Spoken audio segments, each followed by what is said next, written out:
क्या chemical kinetics की problems आपको कंफ्यूजिंग लगती हैं? इस वीडियो में सीखें वो most important tricks and shortcuts जिनकी मदद से IIT जेईई, नीट और क्लास 12 के क्वेश्चंस को आप सेकंड्स में सॉल्व कर सकते हैं बिना किसी कंफ्यूजन के। तो चलिए चलते हैं ट्रिक नंबर 1। तो इसमें जितनी भी आपने पढ़ा है सब इस वीडियो में सारी ट्रिक्स यूज होने वाली हैं बेटा, लेकिन ट्रिक्स भी तभी काम करती हैं जब आपने कंसेप्ट पढ़ा हो। तो इसलिए कंसेप्ट को जानना बहुत जरूरी। चैप्टर को पढ़िए। ट्रिक का मतलब ये नहीं कि चैप्टर आपको टॉपिक्स को पता होना चाहिए ना, कैसे आप यूज करते हैं चीजों को। देखो क्या होता है इस क्वेश्चन में, जैसे यहाँ पे दिया हुआ है 2NH3 gives out N2 plus 3H2, it is observe that. यहाँ पर इस तरीके से दिया हुआ है कि rate of disappearance of ammonia का जो है वो K1 इंटू NH3 है, जहां पर K1 K2 K3 क्या है, इक्विलिब्रियम कॉन्स्टेंट्स है। ठीक है, इनके कोएफिशिएंट्स दे रखे नहीं ठीक है, क्या है, रेट कांस्टेंट्स है। मतलब अमोनिया का है K1 एंड फिर इसका rate of disappearance of nitrogen, appearance of nitrogen है K2, rate of appearance of hydrogen है K3। तो हम क्या करेंगे, हमको पूछा हुआ है कि रिलेशन क्या है। ये भी क्वेश्चन जेईई का प्रीवियस ईयर क्वेश्चन नहीं है बेटा। तो इसमें हम क्या करते हैं, जो हमने रिएक्शन लिखी है इसको कैसे सॉल्व करते हैं, बहुत सिंपल तरीके से। जो रिएक्शन लिखी है उसको आप लिख लीजिए, जैसे 2NH3 gives out N2 plus 3H2 है। ठीक है, तो NH3 का कोएफिशिएंट क्या है, K1, इसको आप इसके नीचे लिख लीजिए, और N2 का क्या है, K2, इसको आप इसके नीचे रख लीजिए, और इसका क्या है, K3, और तीनों को आप इक्वेट कर दो। ठीक है, ऐसे ट्रिक का क्वेश्चन आते हैं तो ऐसे आप सॉल्व करेंगे। इक्वेट कर दो। अब हमें इस वेक्टर को रिमूव करने के लिए सबसे पहले हमें क्या करना है, फैक्टर्स देखने हैं कौन से। अमोनिया का क्या है, स्टोइकियोमेट्रिक फैक्टर 2 है, तो उसको 2 से डिवाइड कर दो। नाइट्रोजन का क्या है, 1 है, इसको 1 से कर दो। देखो हाइड्रोजन कितना है, 3 है, स्टोइकियोमेट्रिक कोएफिशिएंट डिवाइड कर दो। और अब इनके पास क्या है, 3 2 या 6। ठीक है, एलसीएम ले लो, और उसके बाद फैक्टर को मतलब कि इन फैक्टर्स को रिमूव करने के लिए उसके एलसीएम से मल्टीप्लाई कर दो। तो दोनों का 3 2 या 6 आएगा, 6 से मल्टीप्लाई कर दो। तो क्या आंसर आएगा, अगर आप K1 को सॉल्व करेंगे तो यहाँ आ जाएगा 3K1, इधर कितना आएगा 6K2, यहाँ कितना आ जाएगा 3 2 या 2K3। तो दिस इज द रिलेशन। ठीक है, ये आपका रिलेशन होगा। अगर आपके पास क्वेश्चन, ये भी जेई का क्वेश्चन है बेटा, ये भी पूछा हुआ है, ये भी प्रीवियस ईयर क्वेश्चन ही है। देखो कैसे है, for the reaction taking place in 3 steps and the rate constant K1 K2 and K3। कोई एक रिएक्शन 3 स्टेप्स में हो रही है, उन तीनों स्टेप्स से K1 K2 K3, और ओवरऑल रेट कांस्टेंट दे रखा है जो कि K1 K2 अपॉन K3 है। अगर इस तरीके से दिया है, एक्टिवेशन एनर्जीज की वैल्यू अगर आपको दे रखी है, तो आप ओवरऑल एनर्जी कैसे निकालोगे, आपको कुछ फालतू सोचना नहीं है। ओवरऑल आपके पास जो न्यूमरेटर में ओवरऑल रेट रिएक्शन दे रखा है K equals to K1 K2 upon K3, जिस रिएक्शन का इक्विलिब्रियम वो कौन सा कांस्टेंट, रेट कांस्टेंट दे रखा है, उसका आप एक्टिवेशन एनर्जी देख लो क्या है। First second and third stage के लिए 40 50 और 60 किलो जूल है। तो K1 के लिए EA1 प्लस न्यूमिनेटर्स वाली एक्टिवेशन एनर्जी को जोड़ दो और डिनोमिनेटर वाली को मल्टीप्लाई कर दो ऊपर ले जाकर, है ना। ऐसे करोगे तो नहीं, माइनस कर दो, EA3 चेक करो। ठीक है, तो बस अब सीधा वैल्यू रखो 40 प्लस 50 माइनस 60, तो जो आंसर आएगा it would be 30 kilo joule per mole. ज्यादा कुछ नहीं सोचना है, आप करके जाइए इन क्वेश्चंस को, बहुत सिंपल मिलेंगे। और tricks to calculate half life. Half life में जितनी भी सिचुएशंस होती हैं, जितनी भी कंडीशंस होती हैं, उनकी मैं ट्रिक आपको यहाँ पे बता देती हूँ। देखो कैसे होता है, बहुत सिंपल है बच्चों। ऐसा लगता है कि मुश्किल है, अगर आप नहीं पढ़ के जाओगे ना अच्छे से तो आपको मुश्किल लगेगा, बट आप पढ़ के जाओ, ये वीडियो करके जाओ और क्वेश्चंस को अच्छे से नोट कर लो। एक पेपर में ये फोर्स सारी ट्रिक्स एक जगह लिख लो, क्वेश्चंस फिर सॉल्व करना शुरू करो, तो ऐसे क्वेश्चन होंगे धड़ाधड़, पता भी नहीं चलेगा। तो अगर आपके पास हाफ लाइफ दिया हो तो हो सकता है कि आपके पास ऑर्डर क्या हो, जीरो ऑर्डर हो सकता है कि जीरो ऑर्डर रिएक्शन हो और फर्स्ट ऑर्डर। वैसे हमारे कोर्स में फर्स्ट ऑर्डर है, लेकिन जीरो ऑर्डर भी है, कभी कभी जीरो ऑर्डर भी दे देते हैं। ठीक है, फर्स्ट ऑर्डर ही देंगे वैसे तो। देखो जीरो ऑर्डर अगर होगा तो आप तो टी 100% जो कंप्लीट हो रही है ना, 100% रिएक्शन, वो ट्वाइस ऑफ टी हाफ होती है, और टी 75% जो होती है वो होती है बेटा 1.5 of T half, times of T half. अब फर्स्ट ऑर्डर के लिए क्या होता है, ये आपको याद रखना है। कुछ चीजें ऐसी होती है ना बेटा जो याद रखनी पड़ती है। 75 जो होता है ट्वाइस ऑफ टी हाफ होता है, 75% कंप्लीशन जब होता है। 87.5 जो होता है वो होता है 3 टाइम्स ऑफ टी हाफ। और क्या होता है, 93.75 जो होता है वो होता है 4 टाइम्स ऑफ टी हाफ। और 96.87 जो होता है वो होता है हमारा 5 टाइम्स ऑफ टी हाफ। ऐसे ही 99.9 जो होता है वो 10 टाइम्स ऑफ टी हाफ होता है। तो ये बात आप ध्यान रखेंगे। एक चीज ये बन गई। दूसरा ट्रिक नंबर कौन सी हुई है? ट्रिक नंबर 1 मैंने यहाँ पर डिस्कस की है, ये रही हमारी ट्रिक नंबर 1। ट्रिक नंबर 2 मैंने ये किया, अगर इस तरीके से दिया ये हो गया। ट्रिक नंबर 3 मैंने हाफ लाइफ का यूज किया, ये वाला। अब ट्रिक नंबर 4 करते हैं। ट्रिक नंबर 4 में क्या बोला जा रहा है, देखो। ट्रिक नंबर 4 ये है कि अगर आपको बोल दिया जाए कि 90% दे दिया फर्स्ट ऑर्डर के लिए, इफ 90% कंप्लीशन, मतलब 90% इज गिवन, 90% कंप्लीशन दे रखा है हाफ लाइफ का, टाइम का 90% completion of time is given. If time of 90% completion is given, तब हम क्या करेंगे, और ऑर्डर फर्स्ट ऑर्डर है, मोस्टली मैंने बोला ना आपको फर्स्ट ऑर्डर ही मिलेगा। ठीक है बेटा, तो क्या हो जाएगा, T99 जो होता है वो 2 टाइम्स ऑफ, ये देखो 90% होता है, T90%, 90% रिएक्शन कंप्लीट करने में जो लगा T99 उसका डबल हो जाता है। और T99.9% अगर करना है तो आप इसका 3 टाइम्स करो, जितने 9 है उतने गिनो। देखो 1 2 9, और यहाँ पे कितने 3 9 है, तो 3 से मल्टीप्लाई, 3 से मल्टीप्लाई कर दो। अगर ये आता है T99.99 तो आप करते 4 इंटू 4 बार 9 आया है इंटू T90। अगर ये होता है T99.999% तो आप बोलते 5 इंटू T90%। ठीक है, तो ऐसे हमें ये करना होता है। और अगली ट्रिक क्या है, ट्रिक नंबर कितनी हो गई मेरी, 4 हो गई। और ट्रिक नंबर 5 देखो। ट्रिक नंबर 5 है, अगर क्या दिया हो सिचुएशन, अगर आपको दे रखा हो टी हाफ दिया हो, अब आपको टी हाफ दिया हो, आपको टी हाफ दिया है और 90% निकालना है, और टी 90% निकालना है, 90% के लिए निकालना है, तो आप क्या करोगे, देखो बेटा पहले T90 दिया था, अब टी हाफ दिया है, 90 निकालना है। तो T90% निकालने के लिए हम 10/3 फैक्टर से मल्टीप्लाई करते हैं टी हाफ को, और इसमें जितनी बार 9 आया उससे मल्टीप्लाई कर देते हैं, एक बार आया है। ठीक है, टी अगर ये पूछता आपसे 99% और क्या दिया होता, टी हाफ दिया था, तो 10/3 इंटू टी हाफ, कितनी बार 9 आया है, 2 बार, 2 से मल्टीप्लाई कर देंगे। अगर टी 99.9 होता तो 10/3 इंटू टी हाफ इंटू 3 बार कर देते। टी 99.99 होता तो 10/3 इंटू टी हाफ इंटू 4 कर देते। ठीक है, ऐसे ही टी 99.999 होता बेटे, तो 10/3 इंटू टी हाफ इंटू 5 कर देते। ठीक है, तो ये हो गया। अब ट्रिक नंबर 6, चलो ट्रिक नंबर 6 क्या है। ट्रिक नंबर 6 में आपके पास यदि रिएक्शन दे रखी हो, अगर अगर आपको रिएक्शन दे रखी हो तो तब आप कैसे करेंगे। मान लो आपको रिएक्शन दे रखी है, ये देखो, मान लो रिएक्शन दे रखी है, कौन सी, ट्रिक नंबर 6 है ना, चेक करो 6 क्या, हाँ। अगर आपको रिएक्शन दे दी, कैसे, ए गिव्स आउट बी दे दिया हो और इसका टी हाफ दिया हो, टी हाफ दिया हो, कुछ भी हो, मान लो 2 मिनट दे दिया, ठीक है, टी हाफ दे दिया, आपको T60 निकालना हो, 60%। अब देखो 90 तो 60%, कोई भी परसेंटेज पूछा, 70%, 75%, कुछ भी पूछा हो, और फर्स्ट ऑर्डर रिएक्शन हो, तो आप क्या करोगे, देखो ये दिया है, reaction A gives out B follow zero order reaction बोला है इसने। ठीक है, find time required to complete 60% of the reaction. यदि आपको ऐसा दिया है तब आप क्या करोगे, तब उसके लिए हमें करना होता है टी, तब हमें चाहे कोई भी ऑर्डर दिया हो, T60% upon T50% equal to 50/60/50, बस सीधा आपको ये करना है। T50 का मतलब क्या हो गया, ये टी हाफ हो गया। ठीक है, तो T60% हमें निकालना है, तो ये उधर जाके 60 इंटू टी हाफ हो जाएगा अपॉन 50 हो जाएगा। टी हाफ तो आपको दे रखा है 60 इंटू 2 मिनट, 2 मिनट दिया ना, हाँ, 2/50, इसको इससे काट दो, काटोगे तो कितना मिलेगा, 1.2, तो 1.2 मिलेगा ना, नहीं 4, 1.4 है ना बेटा, ये आ गया। तो 2.8 जो मिनट्स है वो इसका क्या आ गया, T60 में इतना टाइम लग रहा है 60% कंप्लीट होने में। ठीक है, अब देखो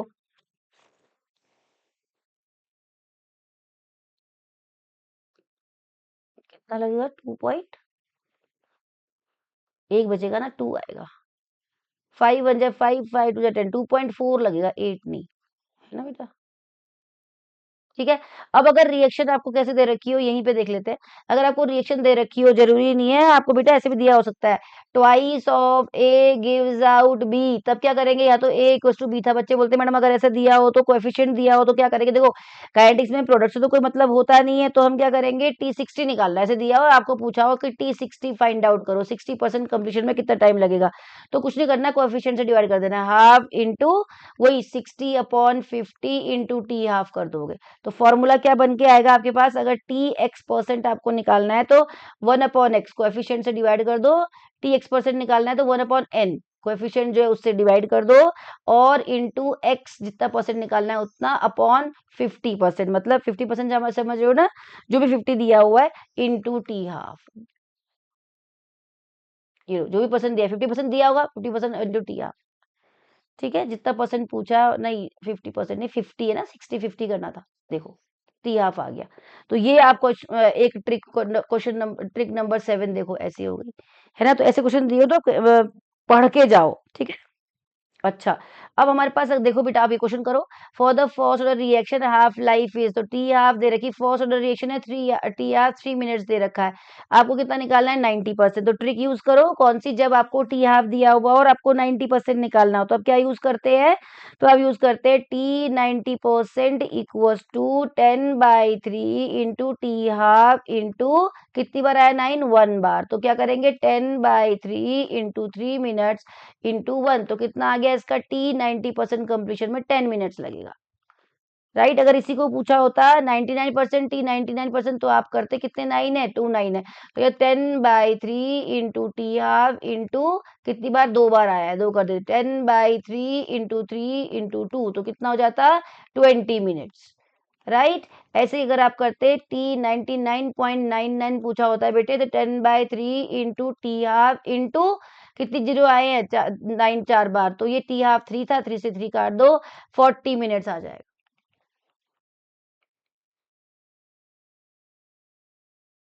ठीक है, अब देखो ये वाला करो, half life of the first reaction 10 minutes, T half कितनी दे रखी है 10 मिनट्स, आपको क्या निकालना है वही 99 पॉइंट टी 99 पॉइंट, बस टी 99.9% निकालने के लिए अगर आपको टी हाफ दिया हुआ हो, तब आप क्या करेंगे वही 10/3 इंटू टी हाफ इंटू क्या करेंगे, कितने 9 है 3 9 है ना, 10/3 इंटू 10 इंटू 3 9 है, तो 3 से 3 काट दो, कितना आ जाएगा 100 मिनट।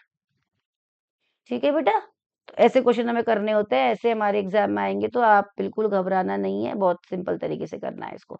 अब एक और चीज है जहां बच्चे बहुत कंफ्यूज होते हैं, ट्रिक नंबर कौन सी थी हमारी 7, अब ट्रिक नंबर 8 में आ जाओ, तो बहुत ही इंपॉर्टेंट ट्रिक है।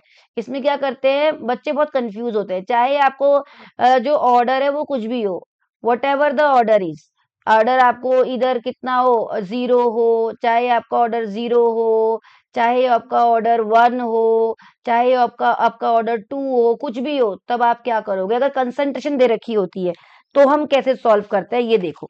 मतलब अगर कंसंट्रेशन दे दिया जाए आपको, क्वेश्चन में इनिशियल कंसंट्रेशन दिया हो और जीरो ऑर्डर रिएक्शन हो, टी हाफ पूछा हो, तो कैसे करेंगे। मान के चलो आपको इनिशियल कंसंट्रेशन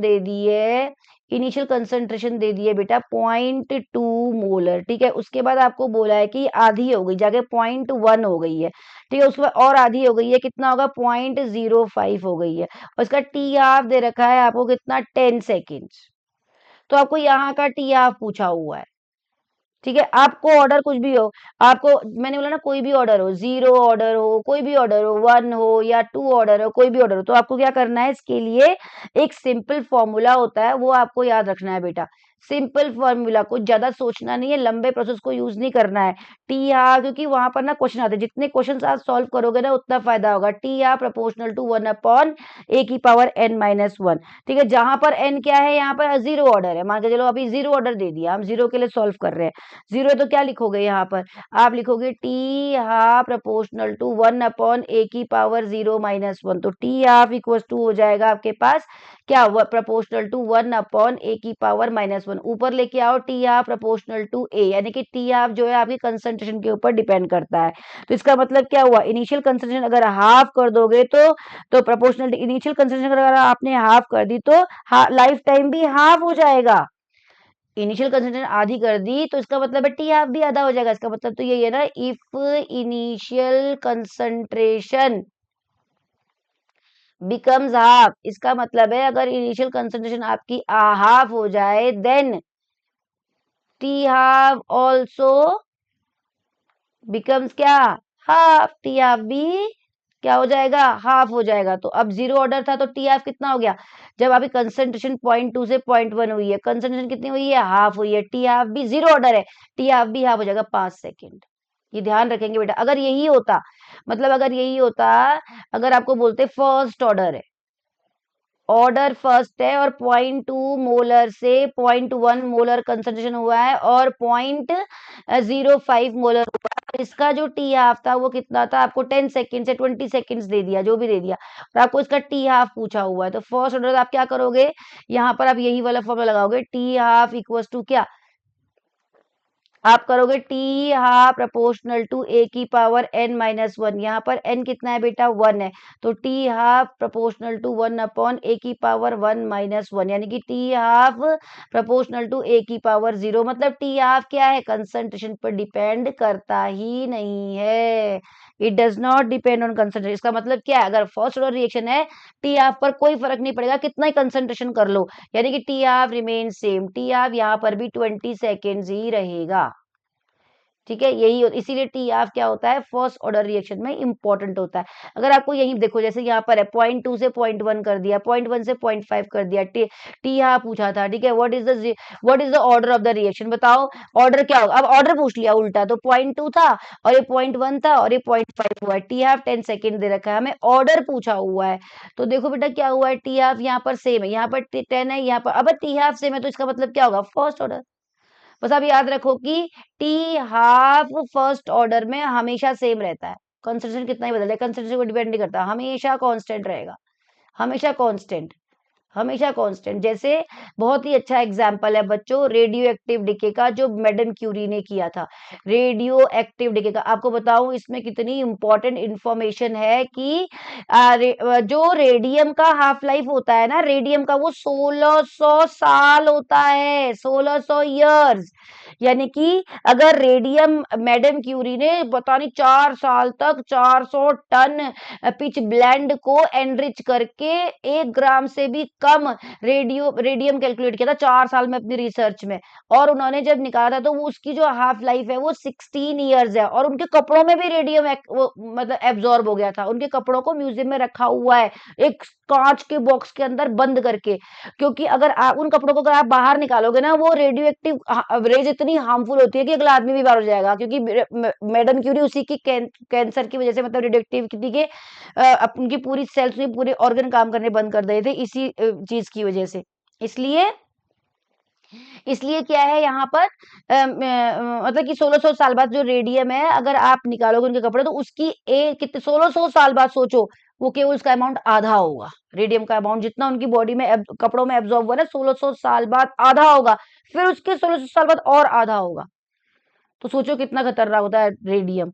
और रेडियम को ट्रीटमेंट में भी यूज करते हैं, कैंसर के ट्रीटमेंट में। तो मैडम क्यूरी तो बहुत महान आत्मा थी उस वक्त की, जिन्होंने हमारे देश, मतलब पूरे वर्ल्ड के लिए इतना साइंस को वरदान बना दिया था, है ना। तो अगली चीज, तो ये चीज ध्यान रखेंगे, टी हाफ अगर ऐसे ही आपको दे दिया था सेकंड ऑर्डर के लिए, तो बेटा क्या करोगे बोलो।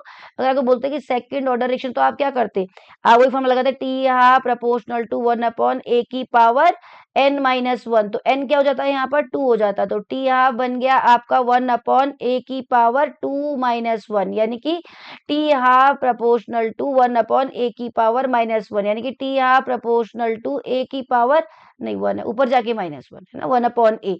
1 अपॉन ए का मतलब समझ लो t half proportional to 1 upon a. इसका मतलब क्या है कि अगर कंसंट्रेशन बढ़ेगी तो टी हाफ कम होगा, कंसंट्रेशन आपको डबल कर रहे हो तो टी हाफ क्या हो जाएगा, 1/4 हो जाएगा, है ना।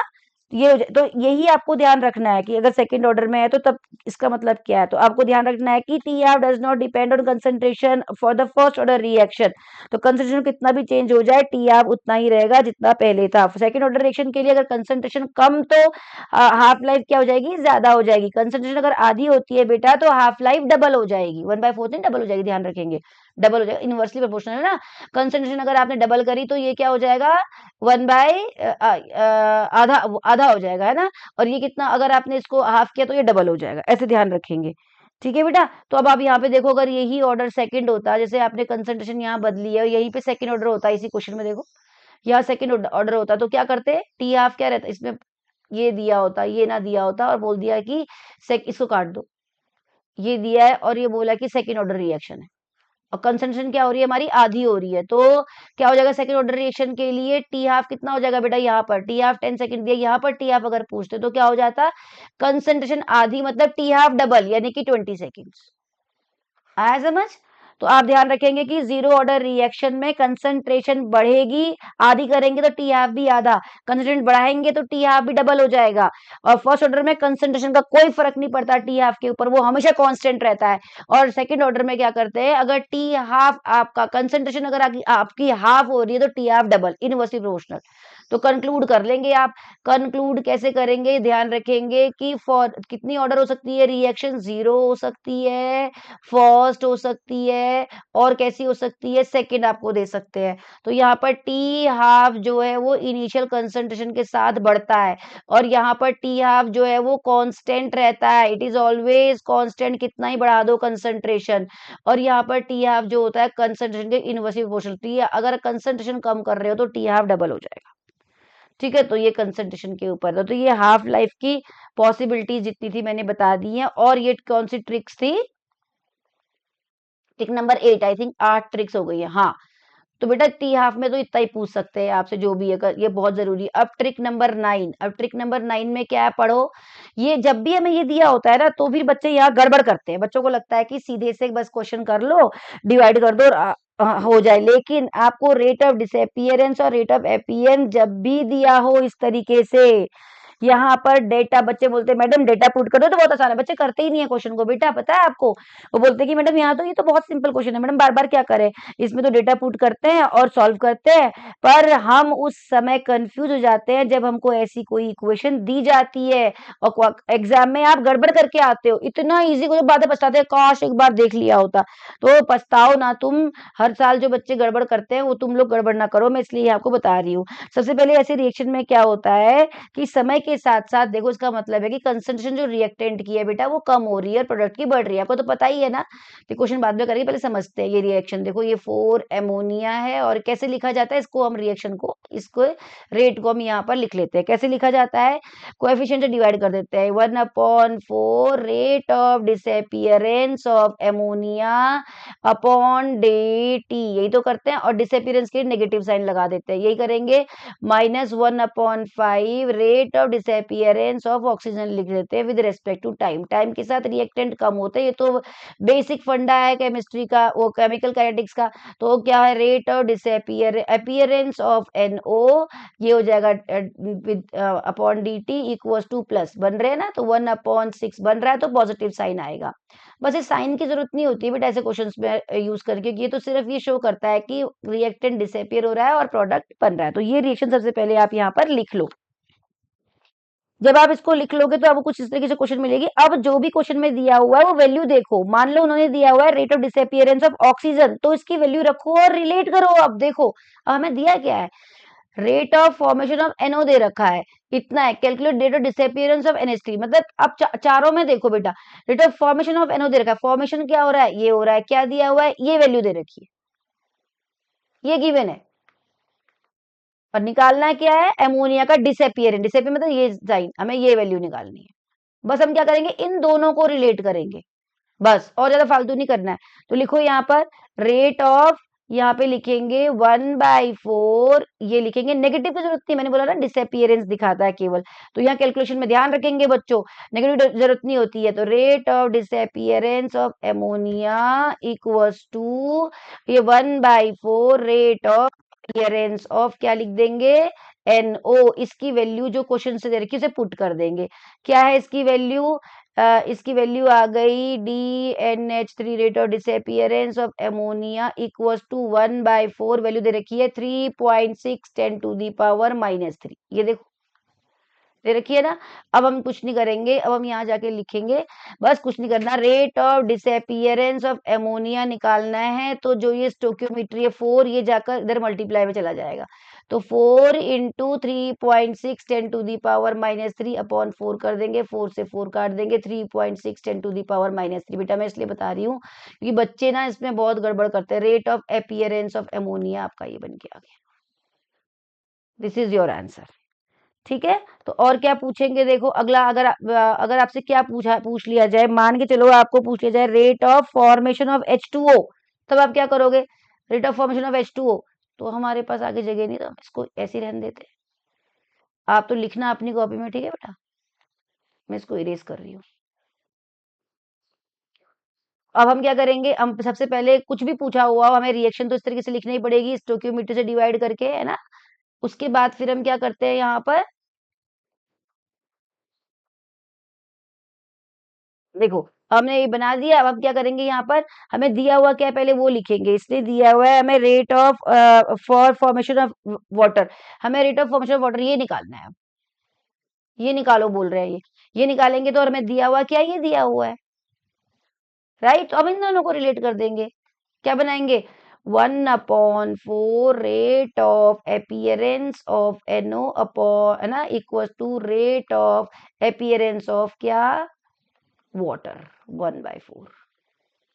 ठीक है, ये हमें निकालना है, ये में दिया हुआ है। ठीक है, तो क्या बन जाएगी इक्वेशन, यहाँ लिखूं ऊपर, 1/4 into 3.6 10⁻³ equal to 1/6 rate of formation of water. कोई बच्चे कोई टीचर एक्स भी लिख देते हैं, तो कोई फर्क नहीं पड़ता है। बस आप इसको सॉल्व करो, 6 को यहाँ ले आओ, मैथमेटिकली जैसे सॉल्व होता है, 3.6 10⁻³ equal to rate of appearance of water आपका निकल के आ जाएगा। 2 जा 2 3 जा 2 1.5 जब मल्टीप्लाई करोगे तो ये बन के आएगा बेटा, कितना आएगा, ये मल्टीप्लाई करो, यहाँ पर आएगा आपके पास 15 6 जा 90 कैरी 9, 15 3 जा 75 9, मतलब कितना हो जाएगा 54। तो एक और दो के बाद 5.4 10⁻³ मोल पर मोलैरिटी पर सेकेंड, या mole litre inverse second inverse, ये आ गया आपका। ठीक है, तो ऐसे आप इसमें गड़बड़ नहीं करेंगे बच्चे, यहाँ गड़बड़ करते हैं। अब आपकी आई ट्रिक नंबर 10, ये 9 थी ना, हाँ। अब ट्रिक नंबर 10 आई। ट्रिक नंबर 10 क्या होगी, अगर आपके पास यूनिट दे रखी हो कंसंट्रेशन, किसकी यूनिट दे रखी है, यूनिट रेट कांस्टेंट की, तब आप कैसे निकालोगे ऑर्डर। तो if k unit of k is given, unit of k is given, अगर आपको के की यूनिट दे रखी है, how to calculate, how to calculate order of the reaction, कुछ नहीं करना है आपको। अगर यूनिट दे रखी है, मान चलो के की यूनिट क्वेश्चन में दे रखी है mole inverse litre inverse second, ठीक है, मोल इनवर्स या mole litre inverse second inverse होगा। ठीक है, अगर आपको ऐसे दे रखा है तब आप कैसे करोगे, बहुत सिंपल है, कुछ नहीं करना। जो लीटर की यूनिट होती है ना, उसमें आपको 1 जोड़ देना है। मान के चलो आपको दिया हुआ है mole litre inverse, mole inverse mole litre inverse, इसको मिटाना पड़ेगा। ठीक है, अब देखो मोल लीटर इनवर्स सेकंड दिया, तो आप कुछ मत करो, जो लीटर की यूनिट दे रखी है ना, वॉल्यूम की यूनिट क्या होती है, लीटर होती है, इसको आप इसमें आप 1 ऐड कर दो बस। यूनिट को पकड़ो, वैल्यू पकड़नी है, क्या है ये 1 है, तो आप क्या करोगे यहाँ पर -1 + 1 करोगे 0, तो ऑर्डर 0 आ गया। देखो 0 ऑर्डर। अगर यूनिट दे रखी होती सेकंड इनवर्स, तो यहाँ पर क्या है, सेकंड इनवर्स है, लीटर की यूनिट तो 0 है, तो 0 + 1 फर्स्ट ऑर्डर। और अगर यहाँ पर के की यूनिट दे रखी होती है हमें क्या, अगर हमें के दिया होता, मान के चलो mole inverse litre second inverse, तो लीटर की पावर क्या है, इसका मतलब 1, तो 1 + 1 2 सेकंड ऑर्डर। ठीक है, तो आप के की यूनिट देख के भी ऑर्डर निकाल सकते हो। ठीक है, अब आपके पास टेम्परेचर कोएफिशिएंट का आ जाओ। अगर टेम्परेचर कोएफिशिएंट अगर आपको दे दिया हो, तब आप कैसे करोगे, बच्चे यहाँ पे भी कंफ्यूज होते हैं, लेकिन इससे आसान क्वेश्चन तो कोई होता ही नहीं है। आप लोग ना ये क्वेश्चन गड़बड़ करके आते हो, बट आप कभी गड़बड़ मत करना बेटा, ये पढ़ के जरूर जाना, और एक शॉर्ट समरी बेस्ड आप अपने सारे नोट्स बना लो, और उसके बाद क्वेश्चन को सॉल्व करना शुरू करो। एक तरफ से एक 100 क्वेश्चन की शीट पकड़ो कैरेटिक्स की, और क्वेश्चन करना शुरू कर दो। ये चैप्टर छोड़ के नहीं जाना, क्वेश्चन बिल्कुल भी गलत नहीं होता, ऐसे 12th में भी आते हैं क्वेश्चन, और ये तो फिजिक्स में भी बहुत इंपॉर्टेंट है, वहां पे भी तो आता है रेडियोएक्टिव डिके में। टेम्परेचर कोएफिशिएंट में तो आपको पता है ना क्या होता है टेम्परेचर कोएफिशिएंट, आपको पता है कि इंक्रीज अगर आप इंक्रीज किसी भी कोई केमिकल रिएक्शन करा रहे हो, मान के चलो आपने कोई भी केमिकल रिएक्शन कराई, कोई भी ए गिव्स आउट बी, इसको कराया आपने 25 डिग्री सेल्सियस पर, इसी रिएक्शन को आपने फिर कराया 35 डिग्री सेल्सियस पर, तो क्या हो जाएगा, यहाँ पर आपका रेट जो है वो डबल हो जाता है ना, रेट गेट डबल, यही तो होता है टेम्परेचर कोएफिशिएंट। अच्छा, तो रेट इंक्रीजेस बाय 2 टाइम्स हो जाता है, तो इसके लिए फॉर्मूला होता है बेटा टेम्परेचर कोएफिशिएंट जो होता है वो उसकी पावर dt अपॉन 10, बस ये आपको याद रखना है। जहां पर dt क्या है, चेंज इन टेम्परेचर है, टेम्परेचर डिफरेंस है, जितने जितने पर भी आपने टेस्ट कर रखा है, जरूरी नहीं है कि 10 के, आपको 100 कितने भी टेम्परेचर डिफरेंस दे सकते हैं, वो जो क्वेश्चन में दिया होगा आपको, ठीक है, क्वेश्चन में दिया होगा आपको, फिर वहां पर ये पुट करना है। जैसे यहाँ पर दिया है कि temperature coefficient of a reaction is 2 when temperature increases from 30 to 100 degree, तो यहाँ पर क्या करेंगे, टेम्परेचर कोएफिशिएंट की पावर चेंज कितना हुआ, 100 माइनस 30 अपॉन 10, ठीक है बेटा। तो क्या बन जाएगा, टेम्परेचर कोएफिशिएंट कितना दे रखा है, 2 दे रखा है, कितनी बार में चेंज हुआ, 70 बार, है ना, ये अपॉन 10 कर देंगे, ये काट देंगे, 2 की पावर 7 आएगा, तो क्या होगा, 2 into two into two into two into two into two, कितना हो गया, 6 बार, ये हो गया, 2 टू जा 4, टू जा 8, टू जा 60, टू 32, टू जा 64, टू जा 128, तो ये आ गया 128 टाइम्स, ये लो आंसर का ये, ठीक है। तो ऐसे आपको निकालना है, और बहुत सिंपल होता है, temperature coefficient of a certain reaction is found to be 3, अब देखो टेम्परेचर कोएफिशिएंट 3 दे दिया, तो किसी कोई भी रिएक्शन है 3 हो रहा है, क्वेश्चन में तो कुछ भी दे सकता है आपको, डेल्टा टी अपॉन क्या कर देंगे, 10 कर देंगे, बस टेम्परेचर कोएफिशिएंट 3 दे रखा है, चेंज कितना आया, 55 माइनस 25 अपॉन क्या करेंगे, 10।